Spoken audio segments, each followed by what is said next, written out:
Hello guys, நீங்க பார்த்துறது animate class Tamil. இந்த வீடியோவில் நம்ம என்ன பார்க்க போறோம்னா, நம்ம அவதார்ஸ் பாத் டு கிரேட்னஸ் அப்படிங்கிற மானோட 58 அப்புறம் 59 இந்த 2 சாப்டரோட எக்ஸ்பிளனேஷன் தான் பார்க்க போறோம். இதுக்கு முன்னாடி போட்ட 57 சாப்டரோட எக்ஸ்பிளனேஷன் பார்க்காதீங்க, பார்த்துட்டு வந்துருங்க. அப்பதான் இந்த சாப்டரோட எக்ஸ்பிளனேஷன் புரியும். சரி வாங்க வீடியோக்குள்ள போலாம். போன எபிசோடோட லாஸ்ட்ல என்ன நடந்திருக்குன்னா, நம்ம ஹார்லி அப்புறம் ஹென்ஸ் 2 பேரும் சேர்ந்து ஒரு 2 தலை வச்ச ஜெயிண்ட் ஆர்க கொண்டு இருப்பாங்க.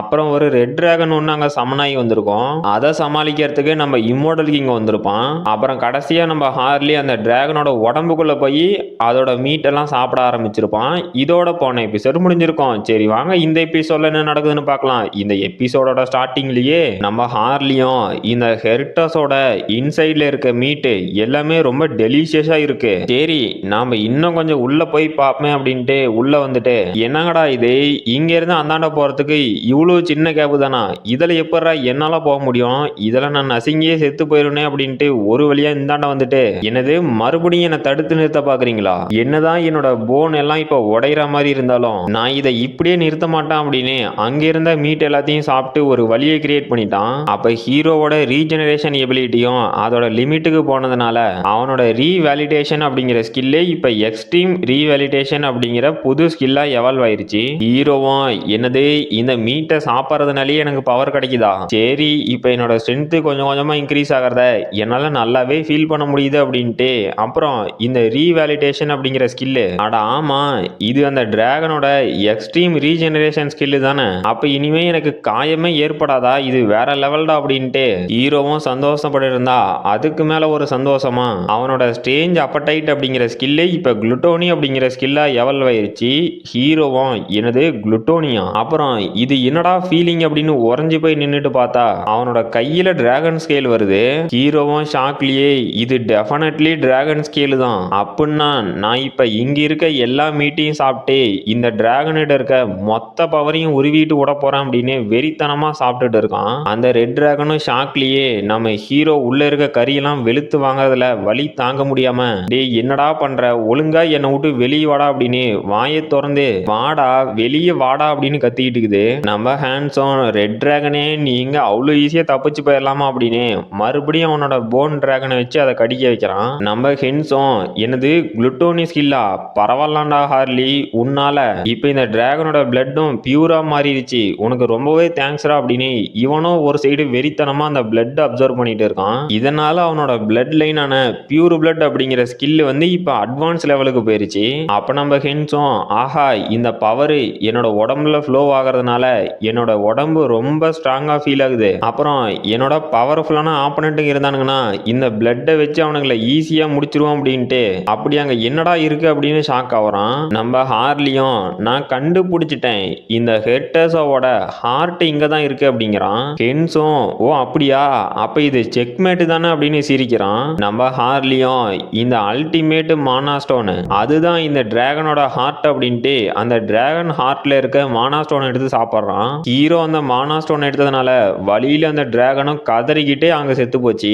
நம்ம ஹேண்ட்ஸும் என்டாரஸோ நீ நல்லா ஒர்க் பண்ணன அப்படின்ட்டு இப்போ நம்மளோட ஜாப் பர்ஃபெக்டா முடிஞ்சிருச்சு, இன்னைக்கு 2 தலையோட இருக்க ஒரு ஆர்கே அப்புறம் ஒரு டிராகனையும் நம்ம தோக்கடிச்சிட்டோம் அப்படின்னு பாக்குறானுங்க. அந்த டிராகனும் சாகர நிலைமையில மறுபடியும் இம்மோர்டல் கிங் நீயா அப்படின்ட்டு செத்துருச்சு. அப்ப நம்ம ஹேண்ட்ஸும் red dragon rest in peace, நீ ஒன்னும் கவலைப்படாத, உன்னோட போன்ஸ் வச்சு நான் இந்த உலகத்தை அழிக்கிற மாதிரி எந்த ஒரு பிளானும் போட மாட்டேன், அது மட்டும் இல்லாம உன்னோட போன்ஸ் நான் எடுத்துக்கிட்டேன் அப்படின்னு கவலைப்படாத, நான் உனக்கு மறுபடியும் உயிர் கொடுத்து அதை நல்ல வழிக்கு தான் யூஸ் பண்ண போறேன் அப்படின்னு அவனோட அன்டெத் சோல்ஜர் எல்லாம் சமன் பண்றான். அப்ப நம்ம ஹென்ஸும் ஹார்லியும் வில்லத்தனமா சிரிச்சுக்கிட்டு, ஹென்ஸும் நீ ஒன்னும் கவலைப்படாத, உன்னோட பிளட்டையும் நான் நல்ல வழிக்கு தான் யூஸ் பண்ணுவேன் அப்படிங்கிறான். ஹார்லியும் ஆமா உன்னோட மீட் இருக்குல்ல அதையும் நான் நல்லபடியா யூஸ் பண்றேன் அப்படிங்கிறான். ஆக மொத்தம் நம்ம ஹீரோவோட எல்லா அவதாரும் ஒரு சைக்கோவா தான் இருக்குங்க. அப்புறம் நம்ம ஹேண்ட்ஸும் அந்த டிராகனோட போன் எல்லாம் அரேஞ்ச் பண்ணி வச்சுட்டு, இந்த டிராகனோட ஸ்கெலிட்டன் அப்படிங்கிறது ரொம்பவே ரேரஸ்ட் மெட்டீரியல் இல்ல, இது கண்டிப்பா ஒரு பொக்கிஷன் தான் அப்படிங்கிறான். அப்புறம் நம்ம ஹென்ஸும் அந்த டிராகனோட பிளட் எல்லாத்தையும் ஏதோ பிளட் பேங்க் மாதிரி சேவ் பண்ணி வச்சுக்கிட்டு, நீ ஒன்னும் கவலைப்படாத ரெட் டிராகன், நான் இதை நல்ல வழிக்கு தான் யூஸ் பண்ணுவேன். அப்புறம் ஹார்லியும் இப்ப கிட்டத்தட்ட முடிச்சுட்டானாட்டங்குதே அப்படிங்கிறான். பார்த்தா நம்ம ஹார்லியும் அந்த டிராகனோட மீட் எல்லாம் சாப்பிட்டு அதோட எனர்ஜி நம்ம ஹீரோ மேல ஓவர்ஃப்ளோ ஆகிட்டு, இல்ல நான் நான் இந்த மேட்னஸ் எஃபெக்ட்னால நிறைஞ்ச ஒரு ஆர்கு அப்புறம் டிராகன் ரெண்டுத்தோட மீட்டையும் ஃபுல்லா சாப்பிட்டுருக்கேன். அது மட்டும் இல்லாம மானா ஸ்டோன்ஸ் வேற.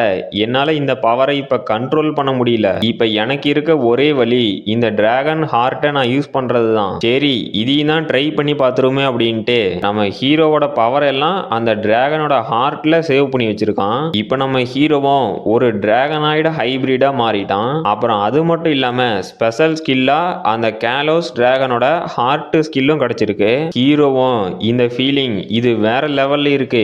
நான் இப்ப புதுசா பிறந்த மாதிரி எனக்கு ஃபீல் ஆகுது. அது மட்டும் இல்லாம நான் முன்ன இருந்ததை விட இப்ப ரொம்ப ஸ்ட்ராங்கா ஃபீல் பண்றேன் அப்படிங்கிறான். அப்புறம் அடுத்த சாப்டரோட ஸ்டார்டிங்ல ஹீரோவும் அவனோட டிராகன் ஸ்கேல் எல்லாம் கையில வர வச்சுட்டு இப்ப என்னோட ரேஸே ஒரு டிராகன் ரேஸா எவால்வ் ஆகிருச்சு. அப்புறம் இந்த டிராகன் ஹார்ட்டும் உண்மையிலேயே இன்கிரெடிபிளான பவரோட இருக்கு. என்னால இப்ப இந்த மியூட்டேஷன் பவரை வச்சுக்கிட்டு என்ன வேணாலும் பண்ண முடியும். சரி இதையும் செக் பண்ணி பார்த்துருமே அப்படின்னு அவனோட காலை தூக்கி தரையில அடிச்சா அதோட எஃபெக்ட் பயங்கரமா இருக்கு.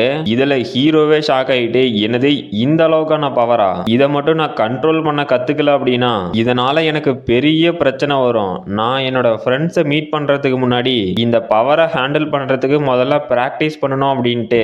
ஓ ஹான்ஸே உன்னோட அடுத்த ரைடுக்கு நீ இப்ப ரெடி பண்ணிட்டியா அப்படிங்கிறான். ஹான்ஸும் அவனோட டார்க் மேஜிக்கை யூஸ் பண்ணி இப்ப செத்து போனச்சுல ரெட் டிராகனு அதை அரைஸ் பண்றான். அதுவும் சக்சஸ்ஃபுல்லா அரைஸ் ஆகிட்டு எந்திரிச்சு நிக்குது. அப்ப ஹீரோவும் சரி இப்போ உன்னோட பேர் என்னன்னு சொல்லு அப்படிங்கிறான். அந்த டிராகனும் ஹெர்டாஸ் அப்படிங்குது. நம்ம ஹான்ஸும் ஆமா ஹெர்டாஸ் நீ கரெக்டா சொன்ன. அப்புறம் நான் தான் இம்மோர்டல் கிங்கு. உன்னோட சாவுல இருந்து ரீஇன்கார்னேட் பண்ணி உனக்கு ஒரு செகண்ட் லைஃபை கொடுத்துருக்கேன். இப்பில இருந்து நான் தான் உன்னோட மாஸ்டர் அப்படிங்கிறான். அப்புறம் எர்த்துல நம்ம ஹீரோவை காட்டுறாங்க. அவனும் புதுசா வீடுலாம் வாங்கிக்கிட்டு ஒரு வழியா என்னோட ட்ரீம் ஹவுஸையும் நான் பை பண்ணிட்டேன். அப்புறம் இன்டோர் ஜிம்மு அப்புறம் காமிக் லைப்ரரி அப்படின்னு எனக்கு என்னென்ன தேவையோ நான் எல்லாத்தையும் ப்ரிப்பேர் பண்ணி வச்சுட்டேன். இனிமே வரக்கூடிய நாள்ல நான் என் வீட்டை விட்டு வெளியே போகணும் அப்படிங்கிற அவசியமே இல்ல. சரி இப்ப அடுத்ததா கார்டனை உருவாக்கலாமா அப்படின்னு அவனோட என்டிட்டி ப்ரொஜெக்ஷன் ஸ்கில்லை யூஸ் பண்ணி நம்ம எல்ஃப் அவதாரோட பவர் அப்சர்வ் பண்ணிக்கிட்டு ஆல்ரைட் இப்ப நேச்சரோட பவர் என்னன்னு பார்க்க போறீங்க. அதுவும் ஒரு எல்ஃப் யூஸ் பண்ணனா எந்த மாதிரி இருக்குன்னு பாருங்கடா அப்படின்ட்டு ஒரு பர்ஃபெக்டான கார்டனை கிரியேட் பண்ணிட்டு ஆஹா இது வேற லெவல்ல இருக்கு. இந்த கண்ட்ரியில இருக்கிறதுலயே என்னோட வீடு தான்டா ஸ்பெஷல் அப்படின்ட்டு. அப்புறம் இதை மெயின்டைன் பண்றதும் எனக்கு பெரிய விஷயமா இருக்காது. அடுத்தது ஆரம்பிக்கலாமா அப்படின்னு நம்ம ஹென்ஸும் அவனோட பவரை யூஸ் பண்ணி அவனோட ஒட்டுமொத்த வீட்டுக்கும் ஒரு பிளட் பேரியர் போட்டுட்டு இனிமே என்னோட வீடு சேஃபா இருக்கும். அப்புறம் வீட்டு வேலைலாம் முடிஞ்சிச்சா இப்ப காசு பார்க்கலாம் அப்படின்னு அவனோட கர்மா ஷாப்பை ஓபன் பண்றான். அதுல நம்ம ஹீரோவுக்கு ஒரு 16 லட்சம் கர்மா பாயிண்ட் இருக்கு. ஹீரோவும் ஓ ஆல்ரெடி 1 மில்லியன் தாண்டி போயிருச்சா, நான் என்னதான் ஒரு வாரத்துல இதை சம்பாதிச்சிருந்தாலும் இந்த இடத்துல அந்த அளவுக்கான டைம் டிஃபரன்ஸ் எனக்கு தெரியல. சரி ஓகே நான் இப்ப எதடா இப்ப அப்கிரேட் பண்ணிட்டோம் அப்படின்னு ஒரே குழப்பத்துல யோசிச்சுட்டு கடைசியா அவனோட இனிஷியல் ஸ்கில்லையே அப்கிரேட் பண்ணிட்டான். இப்ப அவனோட இனிஷியல் ஸ்கில் அப்கிரேட் ஆனதுனால இன்னும் நிறைய அவதாரை கிரியேட் பண்ண முடியும். ஹீரோவும் நைஸ் இப்ப என்னால இன்னும் நிறைய அவதார்ஸை கிரியேட் பண்ண முடியுமா அப்படின்னு பாக்குறான். அப்போ அந்த சிஸ்டத்துல இருந்தோம் உங்க அவதார்ஸோட லேர்னிங் அபிலிட்டி என்ஹான்ஸ் ஆகுது. அது மட்டும் இல்லாம அவதார்ஸோட இன்டெலிஜென்ஸும் லைட்டா இன்க்ரீஸ் ஆகுது அப்படின்னு நோட்டிபிகேஷன் வருது. ஹீரோவும் ஆஹா பரவாயில்லாம் இப்ப என் க்ளோன்ஸோட மென்டல் எனர்ஜி இன்க்ரீஸ் ஆயிருக்கு. இது எனக்கு ஒரு பெரிய அட்வான்டேஜ் தான் அப்படின்னு சிரிச்சுக்கிட்டு ஒரு நிமிஷம் அடே என்ன என்னை வச்சு ஜோக் பண்றீங்களா, நானும் என்னோட அவதாரம் ஒன்று தான் அப்படின்னா எனக்கு தான் அந்த மென்டல் பவர் இன்க்ரீஸ் ஆயிருக்கா அப்படின்னு சோகத்துல சரி இவனுங்களை சொல்லி ஒன்றும் பண்ண முடியாது அப்படின்னு அடுத்ததே அவனோட இனிஷியல் ஸ்கில்லை அப்கிரேட் பண்றான். இதனால அவனுக்கு அவதார் கிளவுட் அப்படிங்கிற புது ஸ்கில் ஒன்று கிடைச்சிருக்கு.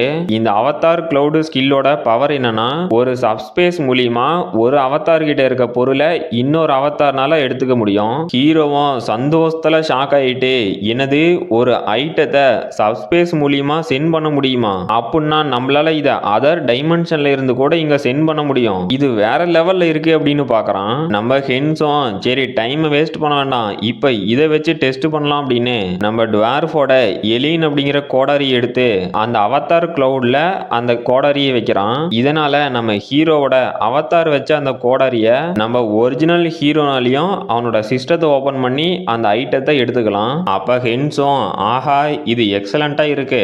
இந்த அவதார் கிளவுட் ஸ்கில் மூலியமா நம்ம ஹியூபர்ட்டோட ட்ரேடிங் கம்பெனி காலனியை நம்மளால எக்ஸ்பேண்ட் பண்ண முடியும் அப்படிங்கிறான். ஹீரோவும் ஆமா ஹென்ரிச் கண்டுபிடிச்ச அந்த ஆர்க்லிச்சோட கோரையும் நம்ம ஹேண்ட்ஸுக்கு சென்ட் பண்ண முடியும். சரி அதெல்லாம் நம்ம பொறுமையா பார்த்துக்கலாம். இப்போ இந்த மெயின் ஈவெண்ட்டை கவனிக்க வேண்டிய நேரம். என்னதான் இந்த கோடாரிய நம்ம டுவார்ஃப் கிட்ட இருந்து வாங்கிட்டு வரும்போதே அவரு ரொம்ப சோகத்துல இருந்திருந்தாலும் இது மூலியமா நமக்கு ஒரு டுவார்ஃப் அவதார் வரப்போகுது அப்படின்னு சிரிச்சுக்கிட்டு அவனோட கஸ்டமைசேஷன் ஸ்கில்ல ஆக்டிவேட் பண்றான். அங்க பயங்கரமான பிளாஸ்டோட ஒரு அவதார் கிரியேட் ஆயிட்டு இருக்கு. அப்ப நம்ம ஹீரோவும் எனக்கு இப்போ ஒரு பிளாக் ஸ்மித் அவதார் கிடைக்க போகுது, அதுவும் நல்லா ஸ்ட்ராங்கா இருக்கும், அந்த ஜானிக் ஸ்டீல் ஸ்மித் அவனையே இது பீட் பண்ணும், இனிமே இங்க நாங்க வைக்கிறதாண்டா சட்டம் அப்படின்னு பார்த்துட்டு இருக்கான். அந்த அவதாரும் கிரியேட் ஆகிட்டு வருது. அப்ப நம்ம ஹீரோவும் ஹென்ஸும் என்னடா இது என்னங்கடா இது அப்படின்னு ஷாக் ஆகுறானுங்க. பார்த்தா நம்ம ஹீரோட அவதாரம் ஏதோ ஒரு 4-5 வயசு குழந்தை மாதிரி நல்லா கொழுக்கு முழுக்குன்னு மீச தாடிலாம் வச்சுக்கிட்டு சும்மா அற்புதமா வந்து நிக்குது. ஹீரோவும் இதுல ஷாக் ஆகி அழுதுகிட்டு என்னங்கடா அந்த ஜானிக் ஸ்டீல் ஸ்மித் மாதிரி ஒரு அவதார் கிடைக்குன்னு பார்த்தா என்ன அவதாரா இது, இந்த மாதிரி ஒரு டுவார்ஃபை நான் என் வாழ்க்கையில பார்த்ததே இல்லை அப்படின்னு ஷாக் ஆகுறானுங்க. இதோட இந்த சாப்டர் முடிஞ்சு போச்சு. இந்த வீடியோ பிடிச்சிருந்துச்சுன்னா மறக்காம லைக் பண்ணுங்க, ஷேர் பண்ணுங்க, சப்ஸ்கிரைப் பண்ணுங்க. நாம அடுத்த வீடியோல பார்க்கலாம்.